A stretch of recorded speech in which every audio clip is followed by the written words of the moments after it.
Okay, from Rhode Island, I'm joined by Vladimir Goldstein, who's professor of Slavic Studies at Brown University. Good to have you with us, Professor. So, how do you look at the situation given the ongoing so-called counteroffensive by Kiev? Now we have this mutiny, and Russia, the Kremlin, is warning the West against taking advantage of the situation. Well, it's two different things, obviously. What is clear in terms of the waterfront is that counteroffensive has actually proved not very successful one. It is clear to Western sponsors of this war that Ukraine doesn't have enough military power, firepower to actually achieve its goals, moving rapidly ahead. So the counteroffensive stopped, and now people just calculated and know there is not enough, neither people nor the weapons to succeed. So this is a different matter, and it will be, kind of solved, one hopes, with the Russian military. But what's happened with Prigozhin is a much more serious issue. It was a wound, which was kind of, being festering. This wound festered there. There was endless amount of complaints ever since the war started that this war is mired in corruption. That while Russian boys and Ukrainian boys are dying and killing each other, oligarchs on both countries are actually making deals and trying to benefit from the war. And that rumors was, developing further and further, and many of them based on reality. And Prigozhin became the voice which airs these views. He refers to certain factories for which his, a military group of fighting, and now these factories are grabbed by some, Russian oligarchs. So that resonates with the public.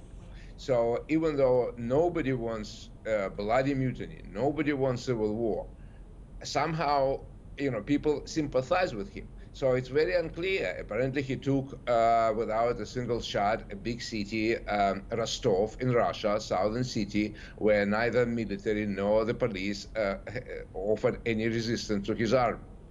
How it's going to be resolved is not clear. Putin issues the threats, military issues the threat, but you don't want to, on the part of Putin, to start storming a big city. I think he probably should send the top-notch leadership, even himself, have to fly and negotiate with Prigozhin some kind of, beneficial rule. I'm sure sanity will prevail, and soon, because nobody wants a bloodshed on top of Russian-Ukrainian bloodshed. Nobody wants a civil war bloodshed, but the situation is not pleasant, and it reveals certain failures of Russian leadership. There is no doubt about that. Okay, Vladimir, what about the reason that Prigozhin has cited for this? I mean, his forces coming under attack. Do you buy that reason, or maybe there could be some other incident behind this? I don't know. He claims that his encampment was shot from the helicopters, but he keeps on complaining about Russian Minister of Defense Shoigu, and it's not the first time.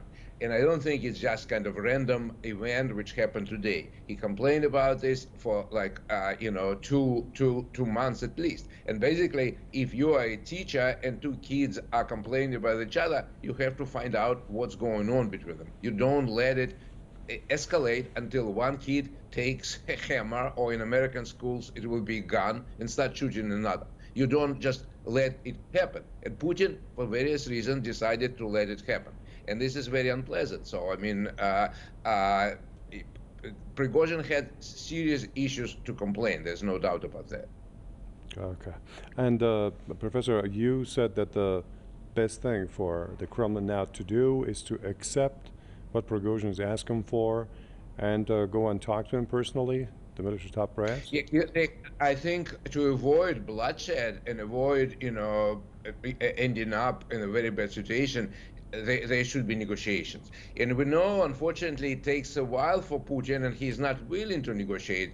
And Russia always have in the summer all this bad situation. There was like in I think 2004, there was a capture of Russian school by Chechen militants.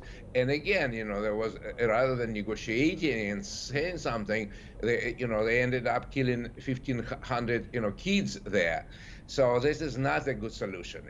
Just to solve it military and refuse to negotiate. There should be found a way which would somehow kind of calm down Prigozhin and ask him to lay down the arms. Okay, I appreciate your comments. Vladimir Goldstein, professor of Slavic Studies with Brown University, joining me from Rhode Island.